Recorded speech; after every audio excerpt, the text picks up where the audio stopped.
Okay, we're on module 2, upholding residents' rights, and I'll share the screen for the PowerPoint. And, whoops, sorry about that. Okay, so upholding residents' rights. And again, resident would be a client. You might think of it as a patient, but in this case, it's a client or a resident. Need to know words, and I'll go through them as we go along. But if you don't understand those, look those up. And so starting here, protecting residents' rights. So everyone deserves quality care regardless of their background, their beliefs, their gender, their mental or physical ability, background, race, or sexual orientation.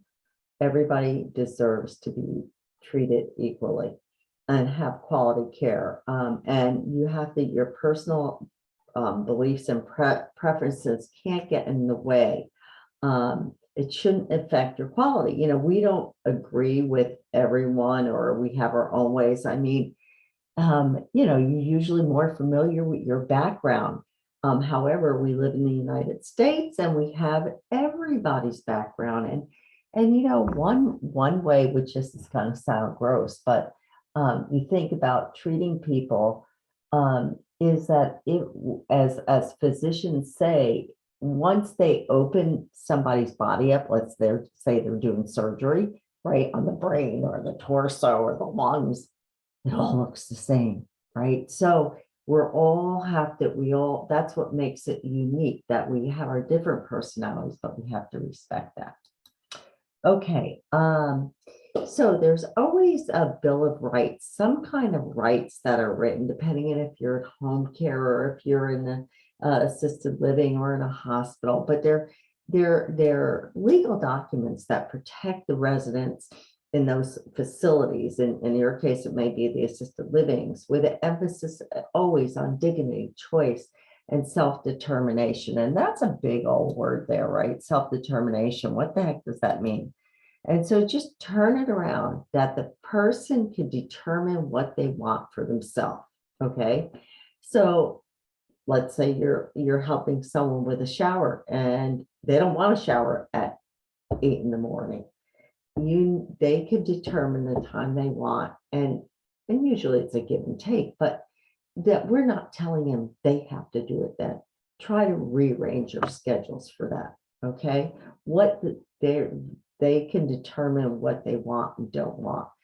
And then though those individual rights, they can't infringe upon the rights of the other residents, right? So we have to, just like if you're living in a home or an apartment or whatever, you've got your boundaries, right? You can't be throwing parties at 3 in the morning, waking up all the neighbors. So it's not always written, you know, it's just kind of common sense stuff.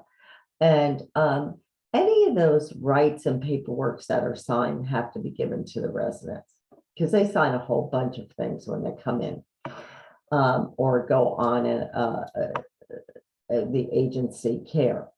Okay, but these are examples of what most of them say.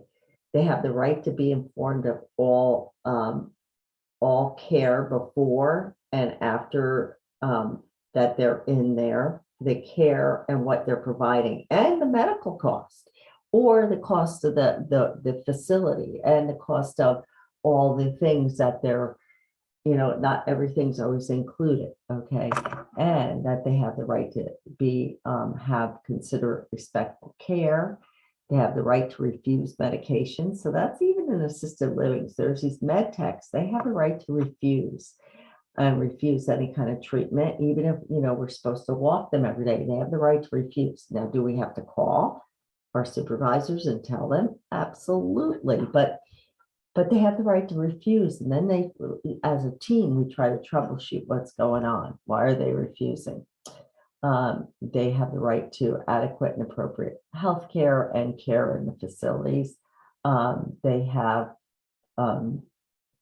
there has to be some kind of way that they could have a grievance, and that means a complaint. So is there a formal way to give a complaint where nobody lashes out at them, right? So assisted livings do have that. Freedom from abuse, neglect, or mistreatment, and freedom from any physical or chemical restraint. So we can't tie people down. Now, that used to happen in skilled nursing homes. I'm old. And yes, those things happen. They don't as much. They don't in assisted livings. They shouldn't. However, there are some bizarre things. So know that that is absolutely not right. So if some supervisor was telling you, oh no, that patient always gets tied down, there's something wrong there. So we need to report that, and you'll find you're a mandated reporter, but there's always adult abuse and protective services. Okay, and the right to not perform services. So if they're paying to be in a assisted living, they don't have to, depending on what the rules are, but they don't have to go down and clean up the dining room, right? And in your text, there's more examples of that. One of the things with upholding residents' rights is respecting, like I said before, those individual beliefs, right? And these are where the beliefs may differ, right, from people. So it could be religious, it could be from the country they're at, there could be part of the country within the United States. You know, I grew up in maybe in the Northeast, someone else from the Southeast, and the food is completely different, and some of the customs are different, right? What they do on New Year's and the food they make, and it has nothing to do with religion. So although religious is a big part, but so it's the foods people eat, how people worship, that's their religious belief usually. Values and ethics, their interactions with others, right? How are they, do they look people in the eye or do they not, because they're from a different culture? Their clothing preference, right? What they wear, do they have tattoos? Don't they have tattoos? Their feelings about death and dying if they're towards the end of life. So just the ways you could support that is be sensitive, make sure your actions and speech don't offend, try to stay very neutral. And it's not always easy. Consider beliefs when you're planning care. Address the individuals in their preferred name manner. So we always start it with Mr. or Mrs. However, if they want to be called Mary or Jane or Grandpa, it doesn't matter, as long as you know what they want to be called and they want you to call them that. But we always start out with Mr. or Mrs. because that's the respectful way to start out. And they say, nah, call me Grammy. Okay. Then we can do that. But usually they'll say, call me Mary or call me John, call me by my first name. Show interest in what their likes are. Listen. A lot of the older people need people to listen to them, and never force your beliefs on anyone. Okay, and if you're working with someone, then we'll try to learn about their religious customs, right? And the best way to learn is to ask them and their family, and make sure you take special care of any kind of religious items, such as books that may be in their home or in their bedroom. And just be aware, and again, asking the family, you know, on the religious holidays, or their special clothes they have to wear, do I need to take them somewhere, or do they need to be ready so you can pick them up? Or is there special foods or fasting? So just be aware of their medical treatments. You know, some people don't want vital signs done because, like the Scientology, a lot of times they don't want any procedures done on them. Anyway, and so some of the religious beliefs. When you're working in healthcare, no matter what level, you are a mandated reporter, meaning that you need to report any physical or mental abuse. So abuse is defined as physical or mental mistreatment of a resident or client. And it includes neglecting basic needs. So what does that mean? Not giving them, if you're there on 8 hours, to help feed them, making sure they have food and water. failure to provide needed care, the care that in a situation would be expected from you. And you could always think, if I was sent to court with 12 people who are on the jury, expect me to give that care. Now, when you're working, you have a job description, right? But not everything's in that job description. So think of what would be expected. Okay, so failure to provide the needed care or services or supervision that's needed. So you're supposed to be there to watch them walk and help them in the toilet, even though they're pretty self-sufficient. You weren't there. That's what you're there for, and you didn't supervise it. Okay, and then let me stop this. Pause a second. Okay, so what are some legal definitions of abuse? So abuse it's not just physical. So that's one of the big things. So let's go through these. There's assault. And assault, I know there's a lot of words here, is intentionally putting another person in a reasonable apprehension. So they're scared of imminent harm, okay? Or afraid that someone is going to contact them, but there is usually not physical injury. So examples is I'm going to spit on them, or I'm going to hit you, right? So I'm not actually hitting them, but I'm scaring the person, right? Act like they're miming, I'm going to hit you or punch you or kick you. So that would be assault. It's even saying, if I'm going to punch your eyes out if you don't, behave. That's assault. I didn't actually touch them, but I scared them. Battery is when you're physically hitting them. And I remember that, like pretending I had a bat and I'm hitting somebody with a bat. Negligence, that's probably the most common, right? Because it's not intentional, but it's failure to provide the care that's expected. A reasonable person would provide that care. False reporting is documenting something, and you could document you did something, but you actually didn't do it. And defamation is the written or verbal falsehoods, like saying something that's not true, that can ruin someone's reputation. So watch when you're working with people, because if you say that other CNA she just doesn't give great care,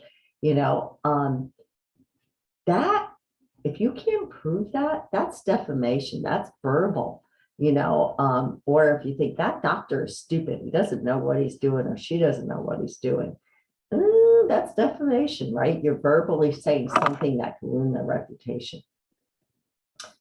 Okay, so when we going back to abuse in facilities, even in the assisted living, and the same thing in skilled nursing, there are ombudsmen. They're not in the facility, but there's a 800 number with signs where you could call an ombudsman. And what they are is they're a volunteer for the state of California.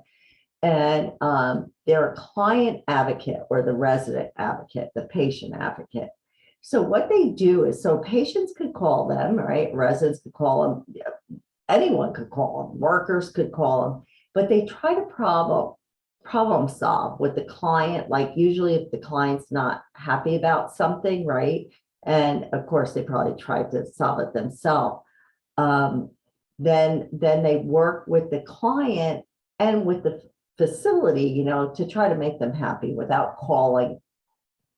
It's like a neutral person, right? They don't work for the place.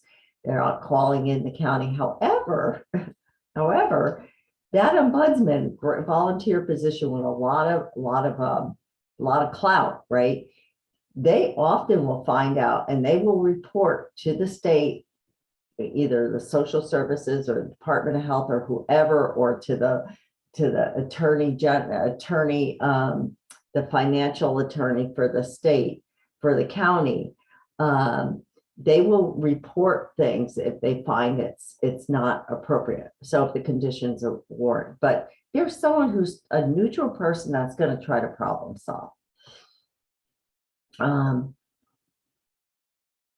they don't solve. They just try to bring the two, listen to the client, then listen to the facility, and try to see if there's ways they could solve this where the complaints are.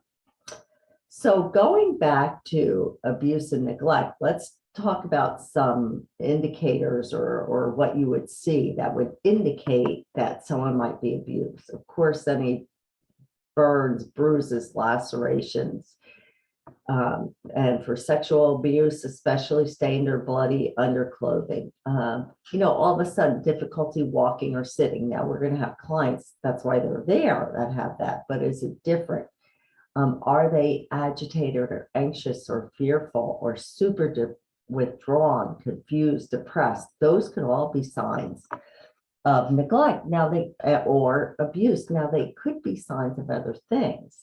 However, if we're suspecting something, you don't say that it's for sure that it happened. You're suspecting something, and that's where you're mandated to report. If people aren't being taken care of and their arms are starting to get in these positions where they can't straighten them out, or their legs. So I said that limbs, that's a contracture. Pressure ulcers, which are just bed sores, openings in their skin because they're not getting moved around.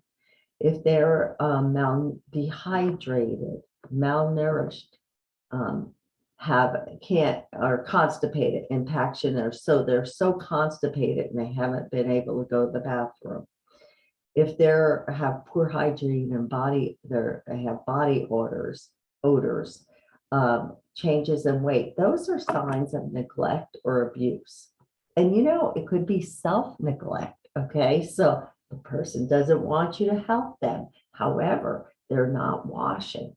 Well, what you have to do is report that and to your chain of command. And if it gets to the point where it's really bad, yes, you're a mandated reporter because it can't go on.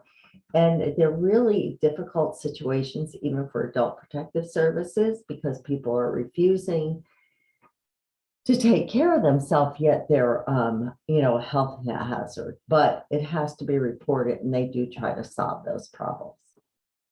Okay. Other examples are of abuse are if someone is forcing someone or threatening them or calling them names, making fun of them. Oh my gosh, that's horrible. Or talking down to them. They're like, oh, you're so cute. They are 80 years old. They might not like that, right?